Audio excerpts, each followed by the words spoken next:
जब फोरेंसिक से आ गया कि इसमें आतिशी जी ने कुछ नहीं बोला ऐसा, बल्कि उन्होंने सब टाइटल देकर अपमान किया गुरुओं का। बीजेपी की सीबीआई उस फोरेंसिक से भी ऊपर है, तो करवा लें जांच, कहाँ जान से मत। उनको कोर्ट के ऊपर यकीन नहीं है। ये सबसे बड़ा संविधान विरोधी चेहरा भारतीय जनता पार्टी का दिखाता है कि उनको देश के कानून और कोर्ट के ऊपर यकीन नहीं है। तो दिल्ली में बीजेपी आरोप लगा रही है, आपकी जो कार्यशैली रही है पंजाब सरकार की, उन्होंने कहा कि जो वीडियो चाहिए था तो विधानसभा से ले लेते। इस पर आज भी ब्रिजेंद्र सचदेवा ने प्रेस कॉन्फ्रेंस की, कैसे देखते हैं? और उन्होंने सीबीआई जांच की मांग की कि सीबीआई जांच करवाएंगे। करवा लें जी, बीजेपी सरकार है, करवा लें जांच। जब फोरेंसिक से आ गया कि इसमें आतिशी जी ने कुछ नहीं बोला ऐसा, बल्कि उन्होंने सब टाइटल देकर अपमान किया गुरुओं का।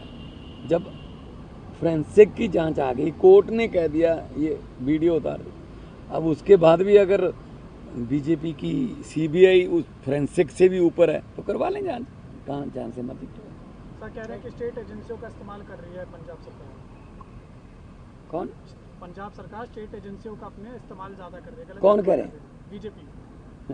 यही आंसर है। सर एक सवाल, 328 प्रिविलेज कमेटी को सौंपने की बजाय उस रिपोर्ट के ऊपर प्रेस कॉन्फ्रेंस करके उन्होंने अपने तरीके से उसका राजनीतिक इस्तेमाल करके मर्यादा को भंग किया है और अपने मातहत आने वाली प्रिविलेज कमेटी। अब क्या होगा, मतलब जज साहब फैसला वो तो खुद जज बन के प्रेस कॉन्फ्रेंस में सुना के चले गए और फिर कह रहे हैं कि अब इस पे सुनवाई कर लेते हैं। कभी ऐसा होता है कि सुनवाई बाद में हो और फैसला वो पहले सुना के चले जाएं? तो इससे स्पष्ट पता चलता है कि बीजेपी बौखलाई हुई है, बीजेपी घबराई हुई है और उसका कारण सिर्फ एक है कि उनको भी समझ में आ गया है कि वो आग से खेल रहे हैं। अभी तक वो दंगों के आरोपियों को संरक्षण देते थे, रेप करने वालों को मालाएं पहनाते थे, लेकिन इस बार भारतीय जनता पार्टी ने गुरुओं की बेअदबी करने वाले कपिल मिश्रा को संरक्षण दिया है, जिसका नतीजा उनको भुगतना पड़ेगा। हम एक मांग भी करते हैं कि स्पीकर साहब, जिन्होंने आज सार्वजनिक तौर पर इस रिपोर्ट का हवाला दिया, फोरेंसिक रिपोर्ट का, तुरंत प्रभाव से दिल्ली सरकार इस रिपोर्ट को जालंधर कोर्ट में, जहां इस मामले पर सुनवाई हुई है, वहां इस रिपोर्ट को सबमिट किया जाए ताकि दूध का दूध और पानी का पानी हो सके। संविधान से चलता है देश, फैसला तो कोर्ट ही करेगा, बीजेपी फैसला नहीं कर सकती। इसलिए इस रिपोर्ट को तुरंत प्रभाव से जालंधर कोर्ट के सामने रखना चाहिए और विधानसभा स्पीकर होते हुए भी विधानसभा की मर्यादा को भंग करने के लिए विजेंद्र गुप्ता जी को अपने अंदर झांकना चाहिए और माफी मांगनी। उनको कोर्ट के ऊपर यकीन नहीं है। ये सबसे बड़ा संविधान विरोधी चेहरा भारतीय जनता पार्टी का दिखाता है कि उनको देश के कानून और कोर्ट के ऊपर यकीन नहीं है।